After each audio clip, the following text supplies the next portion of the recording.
Welcome back नाज़रीन। अच्छा जी, बात ये है कि बहुत दिनों से मैं एक बात कहना चाह रहा था लेकिन मौका नहीं लगता। हंसी मजाक में आप बातों को ले जाते हैं। संजीदा बात है जी, संजीदा। मैं संजीदा बात आप उस दिन कीजिएगा जब आपने खट्टे रंग की जैकेट यार इतनी जबरदस्त जैकेट है, क्या होगा? ये अच्छी लग रही है। हमारे जो फैंस हैं ना, ये एक अलग बात मैं कर रहा हूँ, जो उनसे हमें बहुत प्यार है क्योंकि उनकी वजह से हम हैं। सही बात है। हमारी ऑडियंस है तो हम हैं, अगर ऑडियंस नहीं तो हम भी नहीं है। जंगल में मोर नाचा किसने देखा? कई ना फैंस वो कहते हैं जी सेल्फी हो जाए एक ना। तो जब सेल्फी लेने लगते हैं तो ऐसा फिल्टर होता है कि मुझे लिपस्टिक भी लग जाती है वो पलकें भी इतनी लंबी लंबी ऐसे निकल आती है, एक जुबान भी बाहर आ रही होती है। अजीब ही। अच्छा, गोगे ਨੂੰ कुदरती फिल्टर लाਉਂਦੇ ਨੇ, ਐਨਕ ਲੱਗ ਜਾਂਦੀ ਇਹਨੂੰ।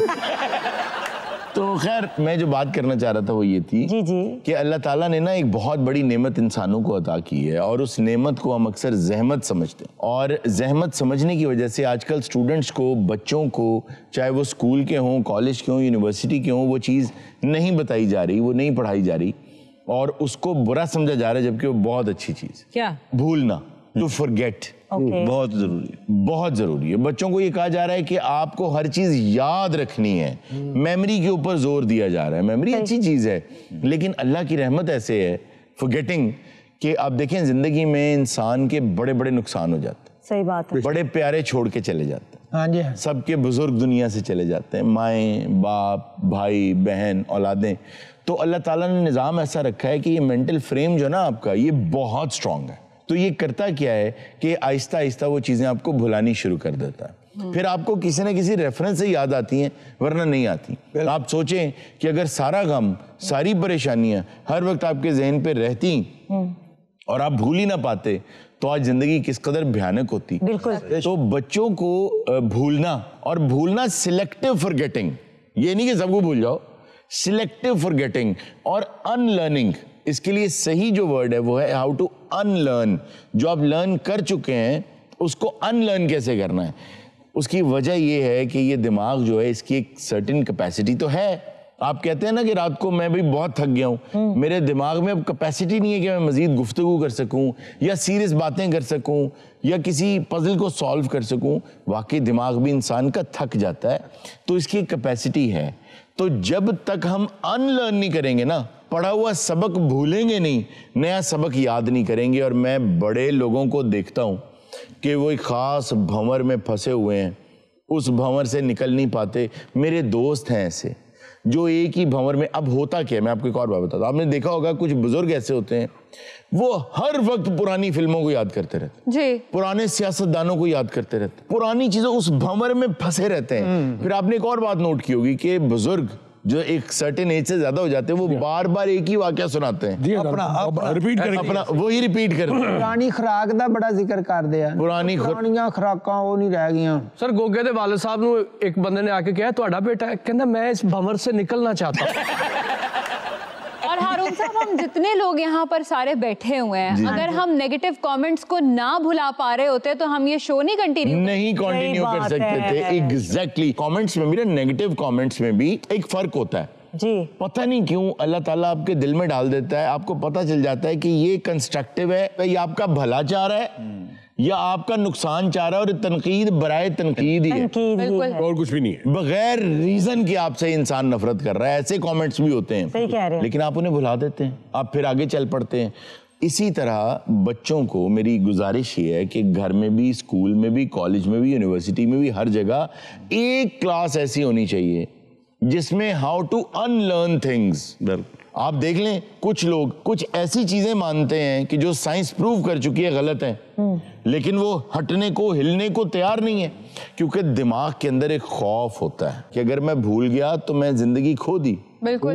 अब एक बुजुर्ग आदमी है, उसकी 60 साल उम्र है, आप अगर उसको बताएंगे कि आज तक आपने इस चीज पे बिलीव किया, साइंस इसको गलत प्रूव कर चुकी है, ये ठीक नहीं है, और उसको याद आएगा कि मैं सारी जवानी इसका प्रचार करता रहा, मैं इसके लिए बड़ा फेमस था, तो मैं क्या करूं, मैं आज इसको छोड़ दूं, लोग मुझे क्या कहेंगे। नहीं, ऐसा नहीं है, आप और अजीम हो जाएंगे कि यार ऐसा बुजुर्ग भी किसी ने देखा है जो कहता है बेटा मैं गलत। तो अनलर्न करना बहुत जरूरी है। अच्छा, एक फिलॉसफी की टर्म है ना, टैबुला रासा, जिसका मतलब है कि इंसान पैदा होता है क्लीन स्लेट के साथ और फिर ज़िंदगी के एक्सपीरियंस के साथ साथ वो सीखता है। तो टेबुला रासा जो है या क्लीन स्लेट जो है वो इंसान को अपनी ज़िंदगी के हर मौके पे लेके आनी चाहिए। वो हमेशा आपको ऐसे लगेगा कि आपका एक नया जन्म हुआ है, आप नई चीज़ें सीख। वैसे जो है ना, एक और चीज भी है कि बच्चों को कह तो देते हैं कि इस चीज को याद करना ऐसे है, ऐसे ऐसे।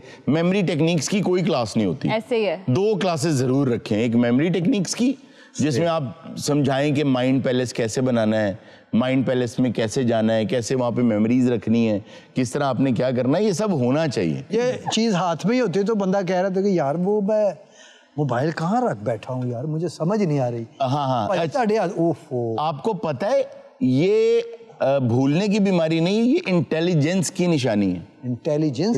जी हाँ, देखिए आप मेरा मोबाइल किधर चला गया। अच्छा, ये इंटेलिजेंस की निशानी इसलिए है, अक्सर होता है ना कि यार चीज सामने बड़ी नजर नहीं आ रही। आपने देखा होगा कुछ लोगों का खुदा ना खास्ता ऐसा एक्सीडेंट होता है जो इतना भयानक होता है, उसके बाद जब वो होश में आते हैं वो कहते हैं मुझे कुछ याद नहीं। जी जी। हालांकि एक्सीडेंट तो होश में हुआ था ना। बिल्कुल। तो दिमाग उसको खुद डिलीट करता है, which is a good thing. ये एक अच्छी बात है कि इतना बड़ा ट्रॉमा वो डिलीट करता है। तो जब आपका ब्रेन इंपॉर्टेंट चीजें फ्रंट पे रखना शुरू कर दे और अनइम्पॉर्टेंट चीजें पीछे धकेलना शुरू कर दे, it's a good sign that you have better things to think about. तो इसलिए ये सेल फोन, घड़ी, चाबियां, और एक और बात आपको बताऊं, ये जो बार बार आप जाते हैं कि यार पता नहीं मैंने लॉक की है गाड़ी के नहीं की, ये भी बेवकूफी नहीं है, ये भी नॉर्मल होने की निशानी है। रिमोट दे नाल ना हुंदा इस तरह, एक बारी चड़ू दी आवाज आ भी जाती है, फिर बंदा जाके उन्हें खोल के देखता भी ये गाड़ी तुमने खोली कैसे है। ये कौन सी गाड़ी है? खोल दी ਇਹਦੀ ਗੱਡੀ ਤੁਸੀਂ ਦੇਖੀ ਨਹੀਂ, फिर ਉਹ ਪਿੰਡਾਂ 'ਚੋਂ ਆਂਡੇ ਇਕੱਠੇ ਕਰਨ ਵਾਲੀ ਗੱਡੀ ਹੈ। ਤੇ ਗੱਡੀ ਆ। अच्छा, ये वैसे अच्छी ਵਿੱਚ ਬਹਿਣ ਰੋਣ ਲੱਗ ਪੈਂਦੀ, ਮੋਟਰਵੇ ਤੇ ਪਾਉ ਤੇ ਕਹਿੰਦੀ ਮੈਂ ਨਹੀਂ, ਮੈਂ ਜੀਟੀ ਰੋਡ। ਇਹਨੇ ਪਰਸੋਂ ਡਿੱਗੀ ਖੋਲੀ ਪਿੱਛੇ ਘਾਹ, मैं कहा ये की कहता पता नहीं आपे ही उग पिया। अच्छा, वैसे ये अच्छी बात है कि इंसान अपना मोबाइल भूल जाता है, चाबियां भूल जाता है। शुक्र है बच्चे नहीं भूल जाता। वो मैं बच्चे अपने कहीं ना कहीं रखे। नहीं सारे होया है इंज। किम कार्दाशियन भूल गई थी बच्चे अपने। आपने बच्चे रेस्टोरेंट में भूल गई, बाहर आई है, पैप्स को हाय कर रही है, गाड़ी चल पड़ी, फिर गाड़ी रुकी, लोगों ने कहा कि अभी तो चली गई थी, वापस क्यों आई है? अंदर गई, फिर बच्चे लेके निकली। नहीं सर, भुल जाते ने अक्सर। अच्छा, गोगे दी फैमिली ਜਦੋਂ ਵੀ ਕਿਤੇ ਬਾਹਰ ਆਊਟਿੰਗ ਤੇ ਜਾਵੇ ਨਾ, ਇਹਨੂੰ ਘਰ ਭੁੱਲ ਜਾਂਦੇ ਨੇ, ਉੱਥੇ ਜਾ ਕੇ ਯਾਦ ਆਉਂਦਾ ਗੂਗਾ ਕਿੱਥੇ ਆ, ਉਹ ਫਿਰ ਅਗਲਾ ਕਹਿੰਦਾ ਉਹ ਰਹਿਣ ਦੇ ਘਰ ਹੀ। अच्छा हारून साहब, आपको नफ्सियात के बारे में काफी इल्म है। जी जी। तो whenever I think of mind palace और memories और ये सब, तो मैं जो विजुअलाइज करती हूँ ना, वो हमेशा ऐसा विजुअल आता है कि जैसे समंदर है और उसमें एक पैलेस है और मैं उसमें अपनी मेमोरीज बना रही हूँ। Why is that? अच्छा, सबसे पहली बात ये कि जो आपने कहा माहिर नफ्सियात तो मैं नहीं हूँ, लेकिन थोड़ा बहुत जो पढ़ा है उसके मुताबिक मैं आपको बता सकता हूँ। सबसे पहली बात तो ये कि आपका जो माइंड पैलेस है ना, उसको आप दुनिया को दिखाना नहीं चाहती। एग्जैक्ट। आप अपनी प्राइवेसी का बहुत ख्याल रखती हैं। सही। आप उसको डीप लेके जा रही हैं, उसको छुपा रही हैं एक्चुअली पानी के अंदर। सो पानी में से आपको कोई बात, अगर कोई चीज़ निकालनी भी है तो उसके लिए कुंडी डालनी है, बहुत मुश्किल है कोई चीज़ निकालनी। तो इसलिए आप you are kind of a person जो अपनी पर्सनल चीज़ों को बहुत छुपा के रखता है। बट आई वुड सजेस्ट कि आप अपनी मेमोरी को और अगर बेहतर करना चाहती हैं ना, तो आपका माइंड पैलेस आपका अपना ही घर होना चाहिए। Very nice. उससे आपको चीज़ें ज़्यादा बेहतर तरीके से याद रहेंगी। आपने देखा होगा घर के अंदर ना अंधेरा भी हो ना, तो आप यूं चल रहे होते हैं कि आपको पता है यहाँ कोई चीज गिरी हुई है। सही कह रहे हैं। बिल्कुल। तो आप साइड से गुजर रहे हैं, अंधेरे में भी आप हाथ एग्जैक्ट उसी बटन पे मार रहे हैं जो लाइट ऑन करनी है। मैं जब घर में, मतलब आप कहते हैं ना घर के अंदर आपको अंधेरे में भी हो तो आपको पता होता है कि वहाँ ये चीज पड़ी होती है, मुझे तो रोशनी में भी नहीं नजर आती। मैं हमेशा वही जाके टकराती हूँ, हमेशा। यकीन करे जो सेंटर टेबल है, मतलब आपको घर में ठोकरें लगती रहती है? यकीन करे लगती है और हमेशा लगती है मुझे। विकी भाई कहते हैं तू मकान ही ठोकरने आज बेच चले। लेकिन ये है कि इंसान को जीने के लिए ना कुछ चीजें भूलनी पड़ती है। वाह, ये बहुत खूबसूरत। लेकिन सर उन लोगों का क्या करे जो याद कराना शुरू कर देते हैं, हमें फोन ते नहीं, वो फोन ते नहीं कहते। मैं कहा सर कौन? अच्छा उन कौन हो गए, वो भूल ही गए हैं ना, उसका नंबर आ रहा है उत्ते ना आ रहा है। आप क्या करते हैं ऐसे लोगों? मैं यही कहता हूँ कि भाई अपना नाम तो बताएं, मेरे पास इतने नंबर सारा दिन वो होते हैं। चलो छड्डो भाई, हूं की नहीं दसदा, बंद कर जाते हैं फोन। अच्छा उस दिन ना सलीम साहब ने गेटअप किया हुआ, तो गेटअप इस तरह का था कि इन्हें बाद में नहाना था, तो ये मेकअप रूम से निकल के नहाने जाने लगे, तो इन्हें कॉल आ गई, तो स्पीकर से आवाज बाहर आ रही थी, तो वो कह रहे हैं कि की कर रहे हो, तो सलीम साहब कहते हैं बस नहान लगा हूं, तो कह रहे हैं कि कल्ले कल्ले।